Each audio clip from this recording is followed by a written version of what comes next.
Zein da gure derbia, zein da gure liga, gu ere ote gara Piketa Shakira.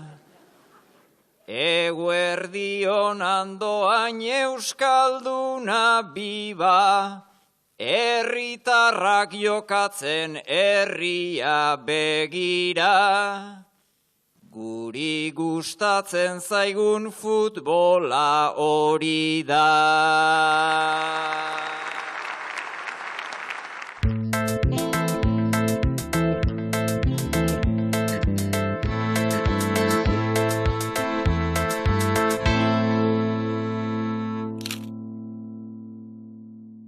Urtero bezala, Atariak Tolosako Leidor Antzokian antolatu du bertso saioa, eta bertako bertsoaldiak eskainiko dizkizuegu aste honetako programan.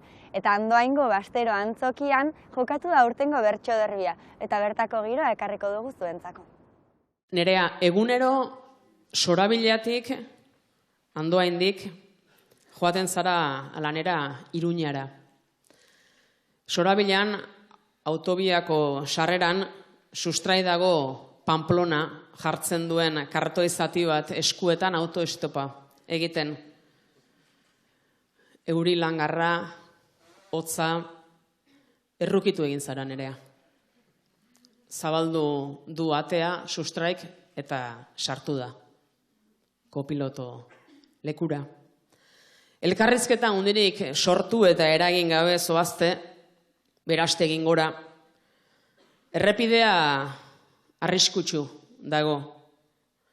Berastegira iristerako, behelaino itxia eta apatean argi urdinak, ertzainak. Elurra baztertu arte ez duzuela jarraitzerik jakinarazi dute.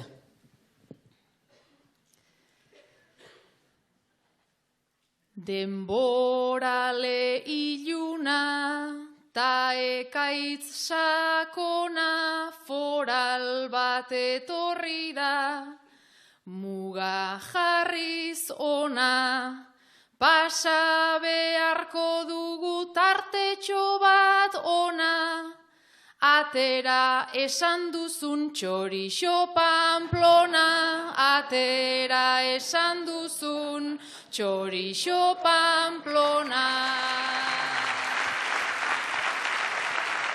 Sirenak aurrean ta, elurrak unetan tanik txorixo aski, ez eduki bertan, zu azazkalak jaten, zimurrak kopetan, eguraldiagatik altzaude alertan, eguraldiagatik altzaude alertan.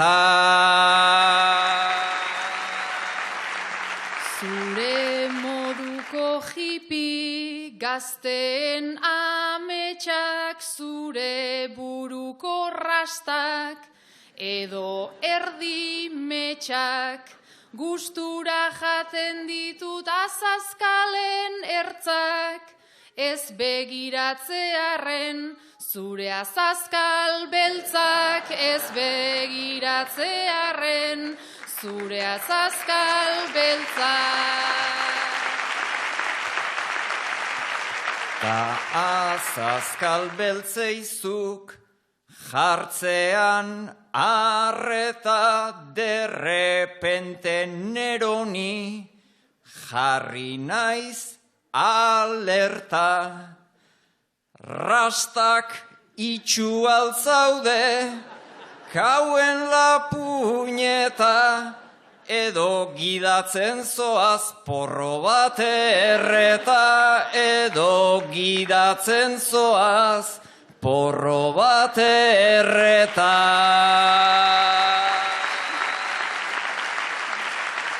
Babai igaro zaizu, hilean etapa, lehen gaizki fijatu naiz, ta mesedez barka nik ere gainditu dut, Zartzaroan data lehen guk rastak geneuzkan, ta orain arrastaka lehen guk rastak geneuzkan, ta orain arrastaka. Jakin ni hasieran lasainen goela, baina kolpez zimurtu egin zait mazela. Orain konprenitu dut nola babestela, txoferra zarretxetik eskapatu dela, txoferra zarretxetik eskapatu dela.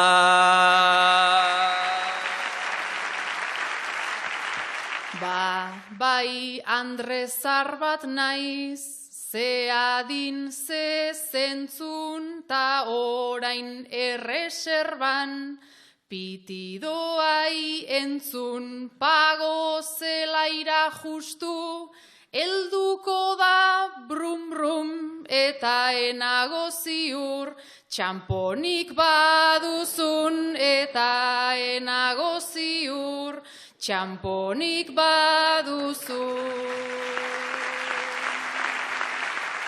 Nik lotxa ta txamponak biak ditut falta, honek soluzioa erresa du alta, pago zelaira heldu, gintezke bultzaka, ta lasai handik dena, goitik bera data, ta lasai handik dena, goitik bera data.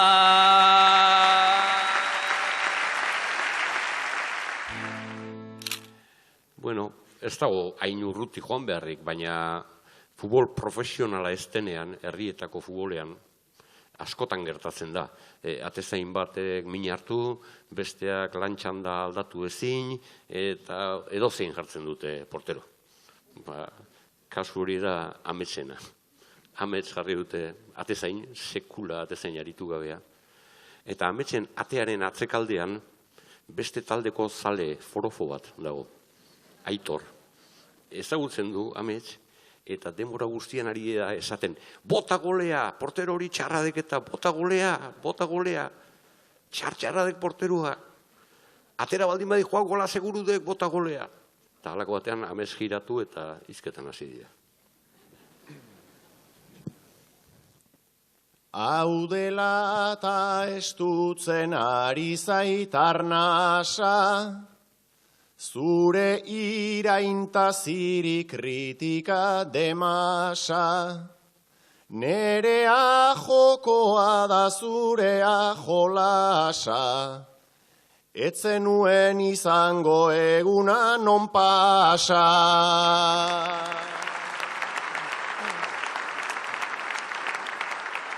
Zuri begira nabil, zabiltza aldrebez, aurrera begiratu saiatu mesedez. Nora joanen eukan esan duzu berez, ez nora joanen eukan eta zuk ere.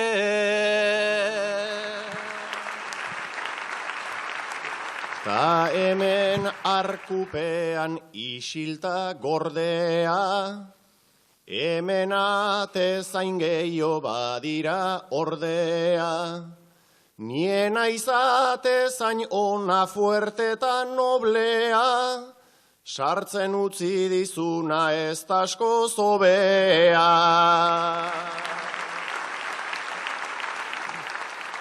Sarrera ordainduta eman dit, segida ta horrek adarra jotzen badauka kabida.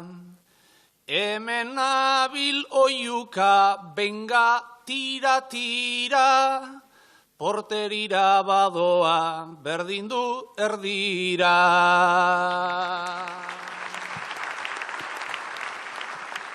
Eraz agintzen duzu erdiruntz jotzeko, nola tropel haundiak neu fusilatzeko. Eta alata guztiz hemen kieto seko, zenbat ordaindu duzu ona etortzeko. Sarrera iritsi da 10 eurotara, zuretzako gehiegi dugu behar bada.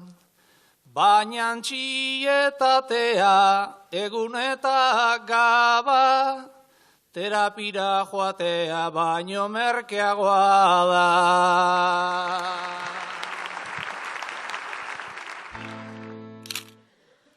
Jesus Mari, alargunduta eta jubilatuta zauden sasoiko gizon bat zaitugu.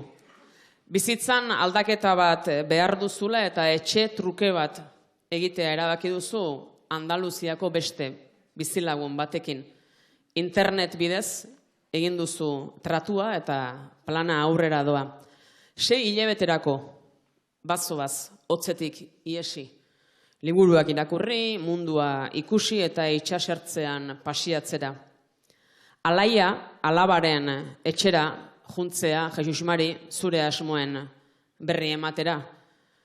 Eta kontatu orduko alaia alaba urduri somatu duzu. Aita baino nola bazoa zela. Eta ni? Eta umeak? Alaia, irazu aitak lasai begietara begira erantzun dizu. Eta ni? Aizu begirazazu, hobeto agenda, gure umeen jaki ta ume merienda. Zure egin beharrak ez nitzake zenba, gure etxe trukea zertan geratzen da.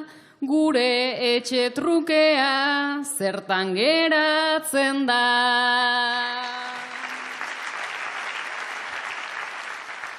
Orain etxe trukeak nahikoen barazu, ardurak ta umeak zer horrek dauzkazu. Nere bidean noa eta egin kasu, alaba irekia ez altzinean bazu. Alaba irekia ez altzinean bazu.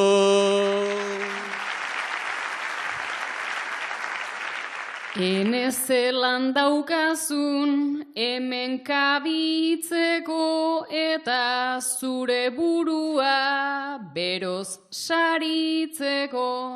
Ni beti alaba jatorta hitzeko, zu lotu behar zaitut ni irekitzeko. Zu lotu behar zaitut ni irekitzeko.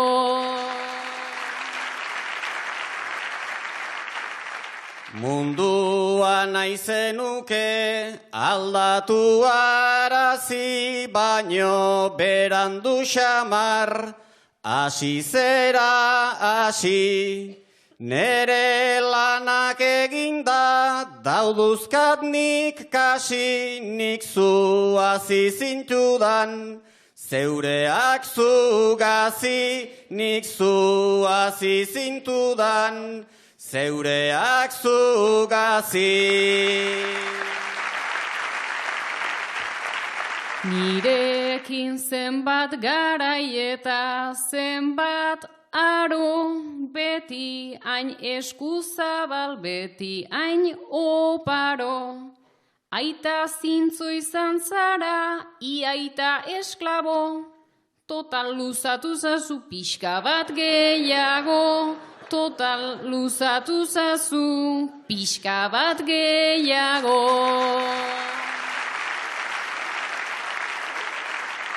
Alabak behartzunik aitan inbiritan oien nuen aspaldi, ikusi begitan gelditzen baldin bada, aitaren irrikan Andaluzia aldera, etorri bisitan Andaluzia aldera, etorri bisitan.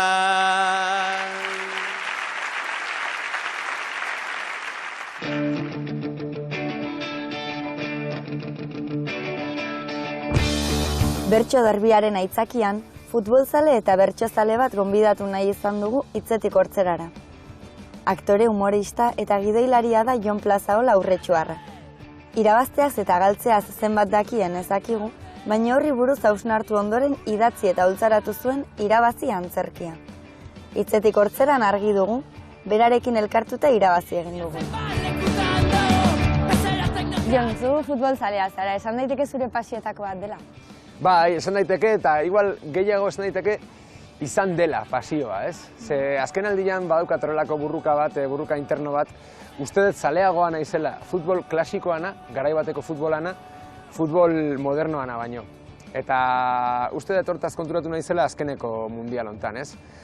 Baina hala ere, azken aldian ez dit horrelako grina sortzen, ez? Futbola geroz eta fisikoagoa da, geroz eta, ez dakit, iruditzen zait, enkorsetatuagoa edo matematikoagoa dela, eta iruditzen zait, garai baten futbolak magia pixka bat gehiago zaukala. Ez dakit hona atzinen futbolean jokatzen, baina kontatu digute aldageletan zure taldekideen karikaturak egiten zenituela. Bai, egia da. Konta eguzu hori? Ez, nola igual ez nintzen ainona ere, igual beste doai batzuk erakusten dituen nire taldekide eta lagunen aurrean, ez? Egia da ni oso komikizalea izan naizela txikitatik, oso komikeroa eta komikiak irakurtzeaz gain, marrazkiak egitea ere asko gustatu zaidala beti. Eta banaukan horrelako erraztasuna jendearen karikaturak edo marrazteko, baina bai, aldagelatan eta askotan beste gainontzeko kideen karikaturak eta egiten dituen, eta gero haiei eman eta etxera eraman zitzatela. Bertso derbia bantxe jokatu berri da, Atletik eta Errealaren artean, ez dakitzun non kokatzen zaren? Dudari gabe esango dizut, Errealaren aldean kokatzen naizela ni. 40 urte beten dituenean, aurten, nire lagunek erregalatu zidaten Errealeko liga, gizonezkoen liga irabazi zuteneko bandeja. Klasikoa. Hori aita zenan sozidadean beti ikusi dugun zehose izan da, bandeja hori. Eta oraindik ere, bazkariak eta afairek egiten ditugunean sozidadean, azkeneko kopak, gintonikak eta bandeja horietan ateatzen ditugu. Familian beti oso errealzaleak izan gara danok, batez ere aita, eta berak ere sartu zigun Realarekiko grin hori. Eta Jon, oso ezagunak dira guretzako Alkainekin batera egindako humorezko esketxak Championtsari buruz. Zuretzako komentarista on batek zer eduki behar du? Daude komentarista mota pilo bat, ez? Baina pentsatzen dut, azkeneko urteetan eta hola komentarista hon batek bere jakituria hori edo transmititzeaz gain, transmititu beharra daukala pixka bat grina hori, ez? Zuek ere horrela egiten zenuten, ez? Hori Championsanak kriston ganberra da zan, oso ondo pasatzen genuen, eta Championsak zeukan sekretuetako bat, Alkaini ez nizkiola emaitzak erakusten zuzenean ikusten zituen arte. Orduan hortik parredan. Horrek kriston parre gure emate zion, ni kontagiatzen nindun, eta bion artean hori, ganberra da bat egiten genuen, eta...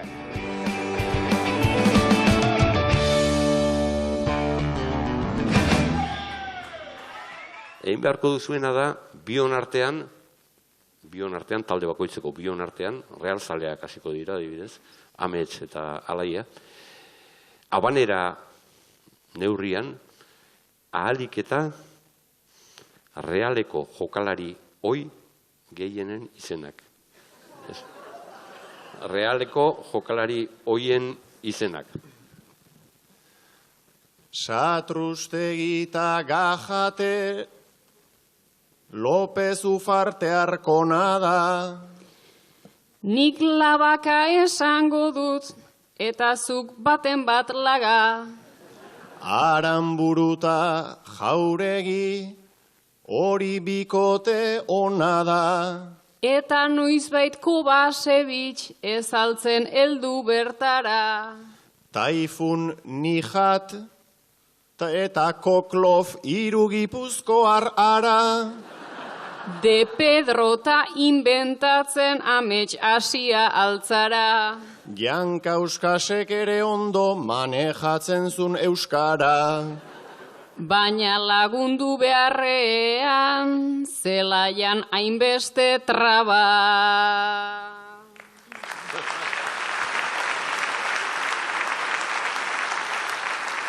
Ia, Jone eta Aitor, zuen txanda da. Eta esan behar dituzue ahalik eta atletikeko oraingo jokalari gehien. Agirre Zabalagata, Unai Simonen atera.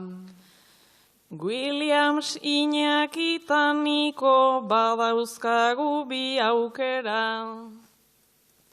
Leku eta Balenciaga, bi lateral apartera. Simon ez dakit dagoen beste landoni atera. Laport ez hori joan zen, Bibian ta Jerai bera. Muniain ere oraindik badoa zelai partera. Morcillo Vesga vencedor, apurka aurrera. Ta Unai Mikel Josu Aitor, Iker ta Peru kantera.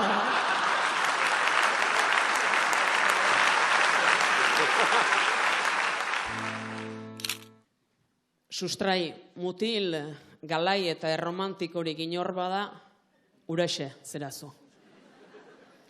Duela gutxi ezagutu duzu Alaia, eta argi daukazu lehenengo zita bezain garrantzitsua dela bigarrena ere.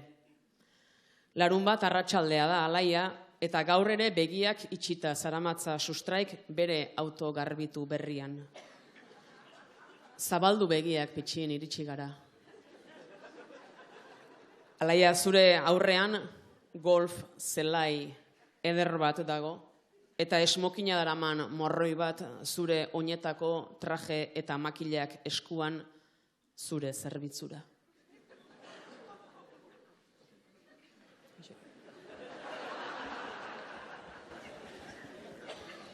Zugandikan espero nezaken aure, erromantizismoan baitzara cum laude, eneze decepzio eta eneze fraude. Zelai ederra baina lorean nun daude, zelai ederra baina lorean nun daude.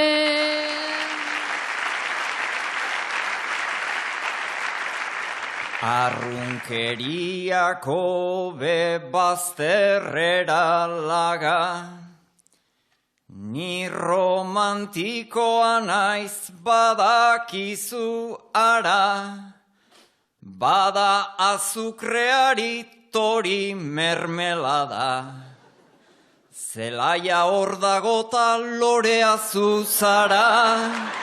Zelaia hor dagota lorea zuzara.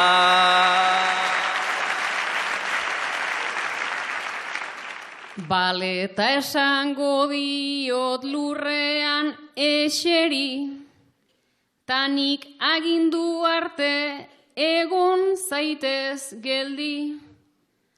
Aizu baina makillau nik ezin dut segi. Sadoa probatzeko ez alda goizegi, sadoa probatzeko ez alda goizegi. Makila ez da detalle erridikulua, ni tipo hotzana naiz ez naiz txulua. Metafora bat data dandi titulua. Bizitzan izango naiz zure makulua.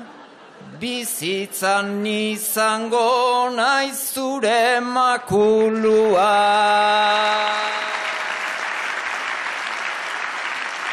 Kadia ondo dago, ondota alare, golfoa eta golfa gaude, parez pare, zu dotorea zara, nola ez egin galde, baina nizutik nago makulurik gabe, baina nizutik nago makulurik gabe.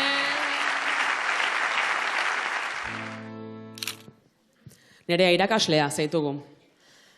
Azkenaldian kezkatuta zaude bereziki ikasle batekin. Arropa aldatu gabe, ilea garbitu gabe, eskolako lanak egin gabe, gaur beregana hurbildu eta esku aurrez goxo-goxo bizkarra ukitu diozunean sekulako saltoa eman du ikasleak. Ez ikutu, esan dizu.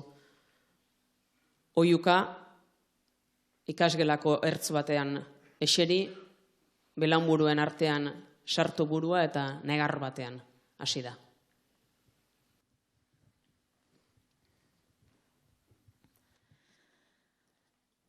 Esan ziguten baina gogorra, da irakasleon lana,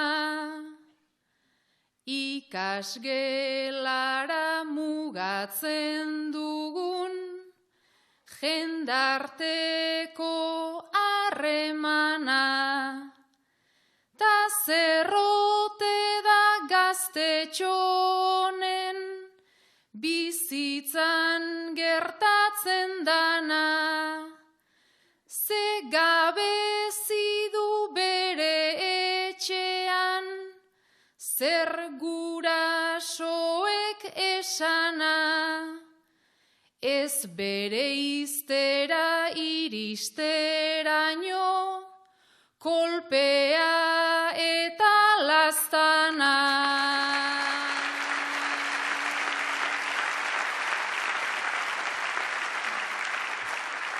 Baina utopia helmuga bat da, ta ezin da ahaztu sekula. Naiz orain urrun izan nahi nauzun, ta egin nahi didazun burla.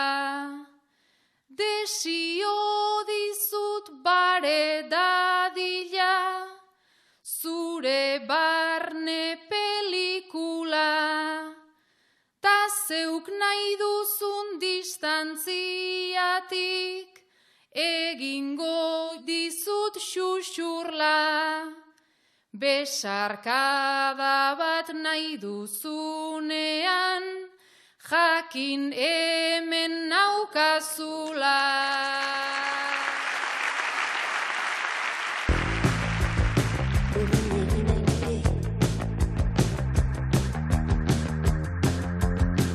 Jon, irabazi deitzen da zuk sortutako emanaldia, oraindik ere antzezten zabiltzana, zer kontatzen da bertan? Batez ere hitz egiten du gaur egungo gizartea ze kompetitiboa dan, ez? Nola garamatzaten, bai kalean, sare sozialetan, eta beti gure bertsiorik onena bilatze hortara, beti onena eman behar izate hortara, besteen aurrean erakustea, ez dakite, ia besteak baino zoriontsuago garela, ez? Hortan ere konpetitzen dugu, zein den zoriontsuago, zein dagoen hobeto, eta horren atzean zenbat gezur dagoen, ez? Eramaten du antzezlan horrek pentsaraztera, ea helburuak edo gure helmugak gehiago balio duten bideak berak baino. Egia da, galtzea ez zaigula gustatzen, baina irabazleak ere ez zaizkigu asko gustatzen beti horrez, bi hoien artean zu nun sentitzen zara erosen, galtzaien taldean edo irabazleen taldean? Nik beti esaten dut, galtzailearen eremua askoz ere interesgarriagoa iruditzen zaidala irabazlearen eremua baino, ez? Ze esan bezala, irabazlea iristen da toki batera, iristen da gailur batera esan dezagun, antxe ikurriña jartzen du, eta gero ze. Gero noragoaz. Galtzailea beti dago, hortxe bilaketa batean sartuta, eta nik uste dut bilaketa horrek ere garamatzala gure buruak hobe ezagutzera, orduan galtzailearen ikuspegia beti iruditzen zaite pixka bat interesgarriagoa. Zuk, esan behar dut bertsolarien aurka edo galdu zenuela abenduaren 18an, zer gertatu zen? Bueno, abenduaren 18an geneukan programatua irabaziren saio bat Bilboko Euskaldunan, eta abenduaren 18an gertatu zidan, igual munduan gertatzeko zeuden ekitaldirik garrantzitsuenak. Bat zan Euskal Herriko bertsolari txapelketa nagusiaren finala, 4 urtetik behin gertatzen den gauza bat, eta bestea futboleko munduko txapelketaren finala, baita ere 4 urtetik behin gertatzen den gauza bat. Hombre, Euskaldunan antzeslana egitea niretzako bizitzan behin, edo bizitzan lehenengo aldiz gertatu beharreko gauza bat zan, baina azkenean etzen eman.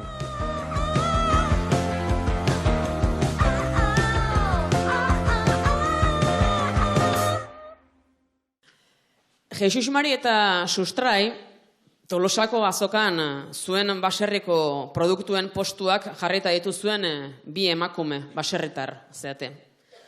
Badabil mugimendua eta gustora zaudete.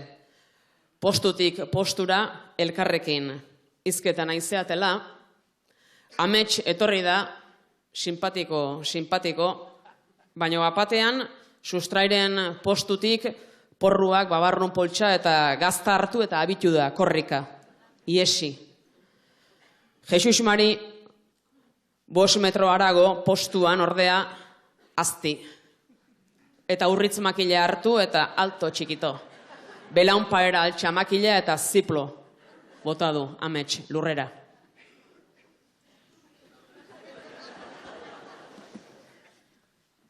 Nik eskapota irazu berriz makila sartuta bota. Hau da solidaridadea edo klase arteko borroka. Eskerrik asko gelditzea arren zijoana bravo, bravo. Baina nigatik eman zaio ozu beste kolpe bat gehiago. Lizar makila eskutan eta nola ezasi egurtzen.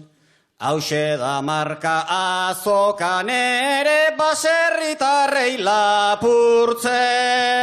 Nik ere mamia hundirik ez dut nere ezurren ondora. Lizar makila gaixoa ere ez da egongo gustora. Honek genioa sobran zeukan nere porruak osteko. Baina oraintxe dugu aukera porru eginda usteko. Kostako zaion bere kopeta hilengo margoan eustea. Nige mantzionat lehen bizikoa eta baldosak bestea. Batek makila ola altxata besteak begiz abixu. Artaburuak nola gelditu Jakobak esan aldizu. Jakoba aipatzen du badakin norden baina barka, barka. Beitu baldosai geratu zaio bere aurpegiaren marka. Ire postura etorri behar tiportako laguna.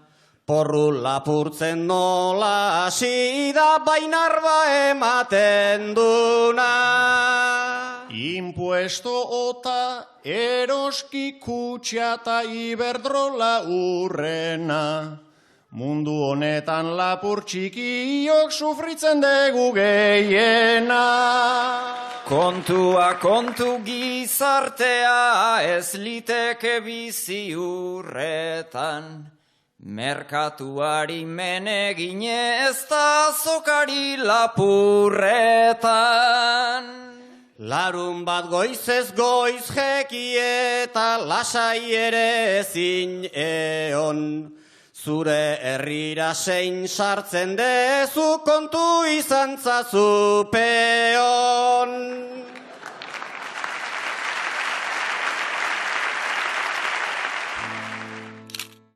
Sustrai eta Mendiluze. 1923an gaude. Euskalduna futbol taldea sortu zen urtean. Zuek Andoaingo 2 baserritar zarete. Eta lehenengo aldiz, maiatzeko arratsalde batean, barazan lanean ari zaretela, han ikusi dituzue urrutira, 22 tipo, prakamotxetan, eta baloi baten atzetik zalapartaka. Berriketan hasi zarete. Prakak izter erdian, atorra urdina, oien korri beharra eta oien grina.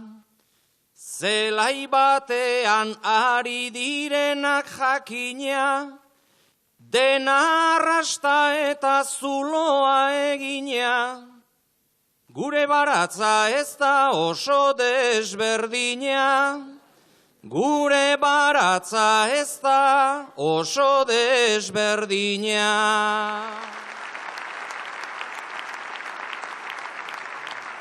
Arata ona dabiltz euren baldarrean, zelai bat bilatu naiz, piko malkarrean.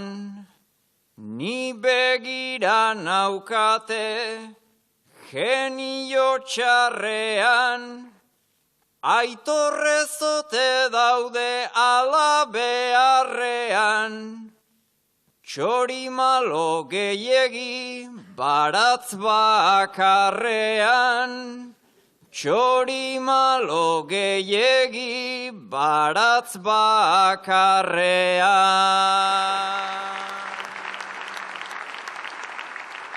22 elkartu elkarren ondora, esan litekeari deirela gustora. Bola bat darabilte bera eta gora, ostikoz jotzen dute jakin gabe nora. Bola horren jabea pozik egongo da.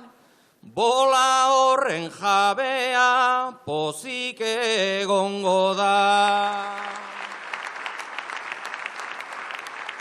Hemen gertatu dena, daenez behin-behinekoa, ezin liteke izan gure einekoa.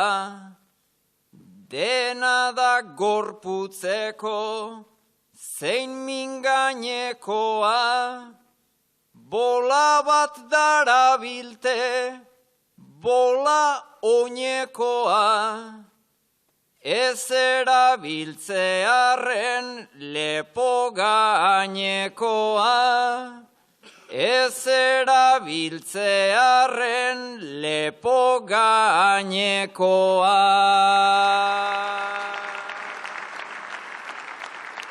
Noiz baitera biltzea berez ez da txarra, baina hauek oinetan daukate indarra. Bat bada beltzezkoa datente xamarra, bat ikeinua eta bestea joarra.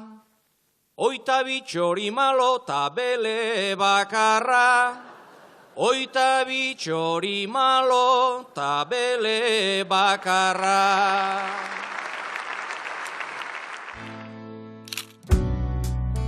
Maite zintu dala esan, baino lehen. Jon, hitz egin dugu futbolari buruz, hitz egin dugu irabazteari buruz, eta galtzari buruz, eta orain guazen hitz egitera surfari buruz. Ze lotura daukazuzuk surfarekin? Lotura berri xamarra. Azaroan, hasi ginen itxaso izeneko telesail bat grabatzen, Bizkaiko kostaldean grabatu genuen telesail bat, surfaren munduaren inguruan. Eta bertan surflari hoi baten pertsonaia egitea tokatu zait.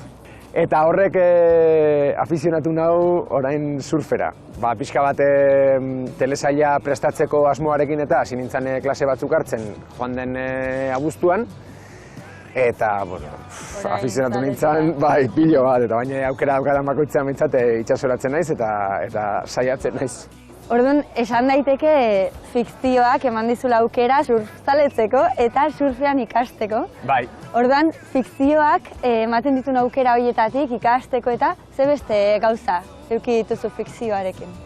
Aukera hori ematen dizu fikzioak, ez? Pertsonaia bat prestatzeko, pertsonaia horren barruan murgiltzeko, eta horrek eman dit adibidez zaletasun berri bat. Orduan, bai, fikzioak aukera horiek ematen dizkizu eta politia da, ez? Lanaren parte horrelako zerbait izatea, ez da askotan gertatzen eta horrelako pertsonaiak eta tokatzen direnean, aprobetxatu egin behar da, eta askotan gidoi bat iristen zaizuenen esku artera, ez duzu, bueno, hemen ez dakit, motoran gainean ibili berdet, hemen dantzain berdet, hemen kantatu in berdet, orduan bazoaz pixka bat prestatzen gauza horietarako. Eta gidoiak aipatu dituzu zure gidoilaria zara, Jon, nolako historiak kontatzea gustatzen zaizu? Ni beti ibili naiz umorearen eremuan, ez? Uste dut humorezko gauzak kontatzea, istorioak kontatzea eta umorea idaztea bera gauza ariketa oso politia eta oso gratifikantea iruditzen zait oraindik. Asko gustatzen zaizkite bai gai sozialak eta toki konkretu bateko eta momentu konkretu bateko ezagik horrelako erretratuak egiten dituzten gaiak ere bai, ez? Eta uste dut guk justu hementxe Euskal Herrian badaukagula horretarako sekulako posibilitatea. Eskerrik asko, Jon, zurekin hitz egiteagatik eta hori. Opa dizut onena, datozen gauza guztietan. Zuentzako berdin, plazera izan da. Berriz bila, non aurkitu. Zure kasua berezia da. Umetatik zinen oso ona futbolean, gaztetan hasi zinen, arrobian, futbol talde profesional baten arrobian, apurka pixkana gora egin duzu, beti oso ondo, zuzara probintziako altxorra, eta datorren astean debutatzekoa zinen. Baina gaur, erabaki duzu, ez duzula futbolari profesional izan nahi. Prentsaurreko ematen ari zara, zure erabakiaren berri eskaintzeko.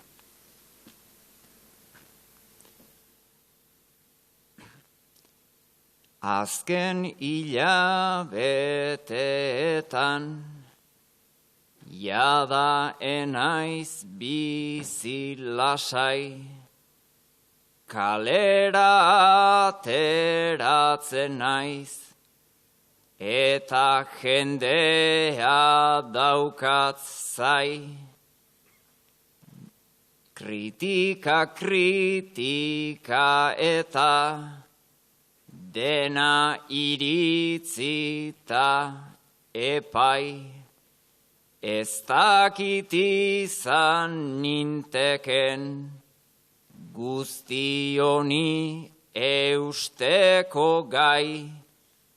Horregatik pentsatu dut futbola bialtzea porai, oso garbi dudalako, ezin dudala hemen ai, nik kontrolatzen ez dudan, zirkoko parte izan nahi, nik kontrolatzen ez dudan, zirkoko parte izan nahi.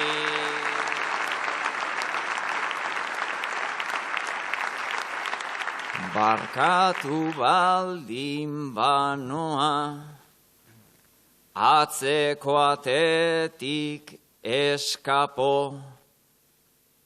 ta zuenak bilakatzen, bazaizkit irrita malko, baina nik ez dut balio, zelaira egiteko salto, eta aguantatzeko, putakume eta alako, bazen garaia norbaitek, behingoz egiteko planto, orain arte eredu izan, naizena besteentzako, gaur eredu izan nahi dut, neure buruarentzako. Gaur eredu izan nahi dut, neure buruarentzako.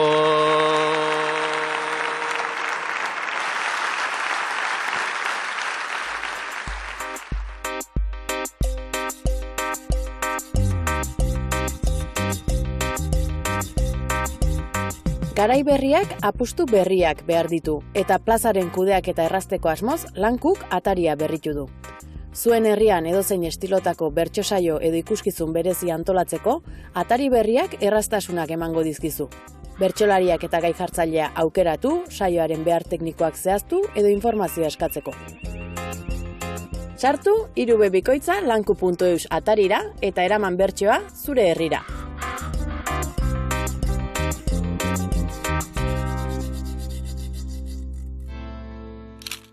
Sustrai, gaur besarkadaren nazioarteko eguna da. Estatu Batuetan sortu omen zen, itxura denez besarkaden garrantzia nabarmentzeko eta ze besarkada gutxi ematen ditugun gogorarazteko. Sustrai, atzeko bost hauek nola egiten diote besteei harrera? Nola egiten dute Alaiak, Oianak, Ametsek, Jesus Marek eta Nereak ongi etorria?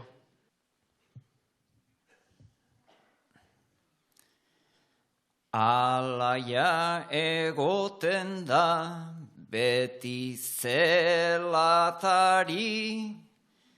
norretorriko eta itzen salatari, beti dauzka musu bat ta besarkada bi, lehena ematen dio etortzen denari, ta bigarrena berriz bere buruari. Ta bigarrena berriz bere buruari.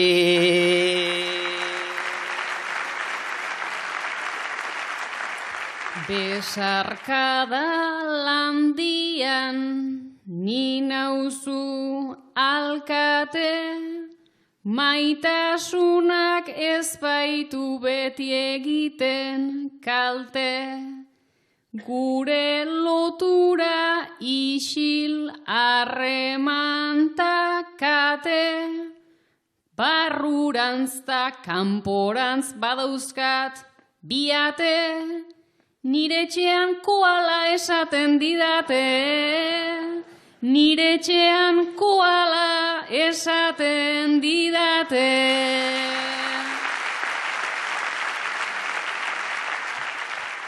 Ta harrerak egiten Oiana da topten, naiz pixkat hobetzea, gaizki ez legoken, bai bere besarkada, bada aski lorpen, baina ez dut zer arte, ez du itxaroten, kostatzen zaiolako isilik egoten.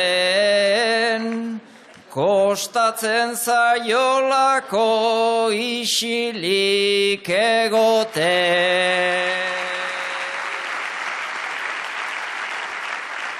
Ni saiatzen naiz lotxa hitzekin arintzen, noala musu asmo zugana hurbiltzen, bi musu goxo presta nahian ari nintzen, tazuk agurtzen nauzu bekain bat mugitzen, ta noski ematera enaiz atrebitzen, ta noski ematera enaiz atrebitzen.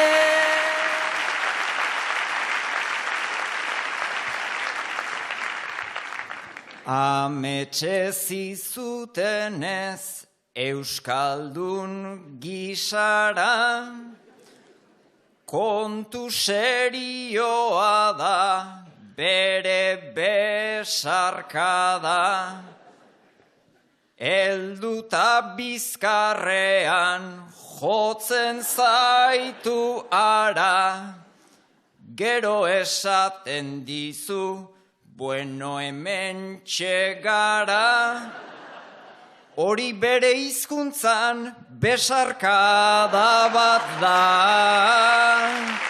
Hori bere hizkuntzan besarkada bat da.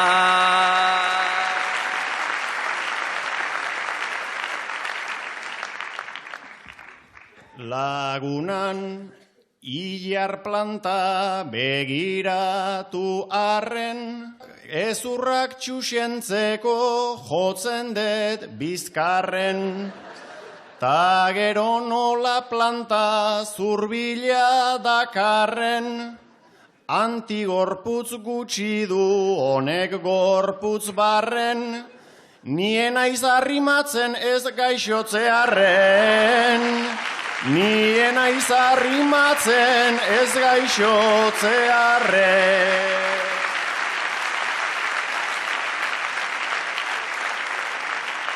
Eta gure irazu tipo naturala, berriz bueltatu dena ertzainak bezala. Etorrita ondora diotsu aibala, besarkatzean beti pentsatzen dut ala, honek urritz makila gordeta daukala. Honek urritz makila gordeta daukala.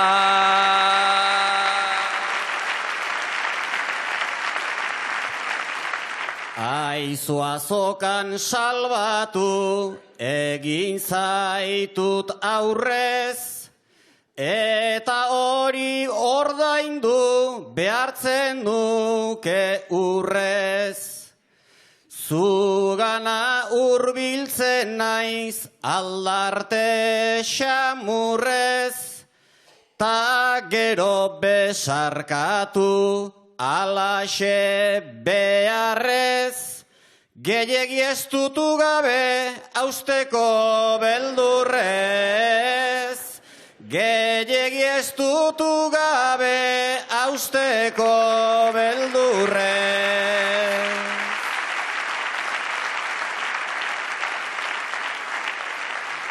Jokatu behar banu, finenetan finen, nereakin zerregin enuke jakinen, baina behin eginikan miresmenari men, kotxe baten barruan besarkatu ginen, ta inguruko elurrak urtu egin ziren.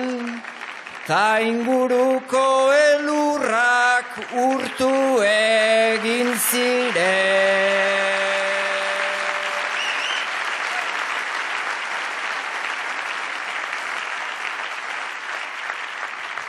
Neguko besarkada hain imposiblean, zure nenuko usain ta nire nibean, marka bat utzi nizun azal sensiblean, karmin kolorekoa romantze idean, amets egin dezazun Iruña bidean, amets egin dezazun Iruña bidean.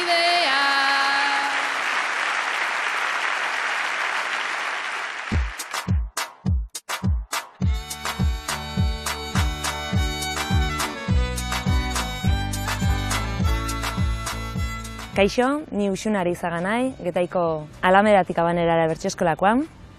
Eta ni gogoan dakaten bertsoaldia da 2001ko Euskal Herriko finalian, Belodromoan, Maialenek buruzburukoan, kantatuzun Gartzelako lana.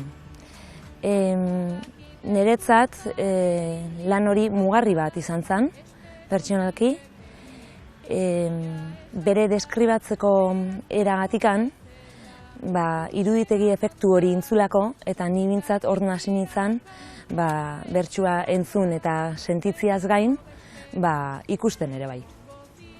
Gaia hauxe izan zen. Zure lagumina lehengo hastian hiltzan Himalaian.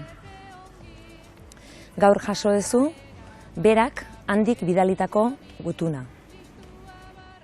Kaixo Maialen zer moduz, oroimena daukat zugan, presente zauzkadalako, nere mendi abenturan, zorionean gabiltza, mendiarekin loturan, badakizu beti gisa, nahi ta ezinaren mugan, makaluko gailu horrek, gu jartzen gaitu liluran, etzirako egongo gera, gailurrarekin joskuran,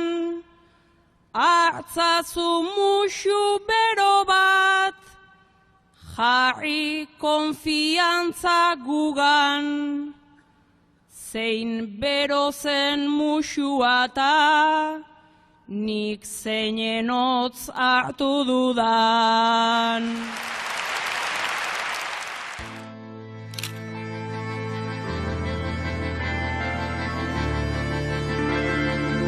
Askotan gure gainetik daudenek edo gure gainetik daudela pentsatzen duten hoiek esaten digute galtzen ikasi behar da, askotan ez dutelako nahi gu haien klub selekto hortan sartzea.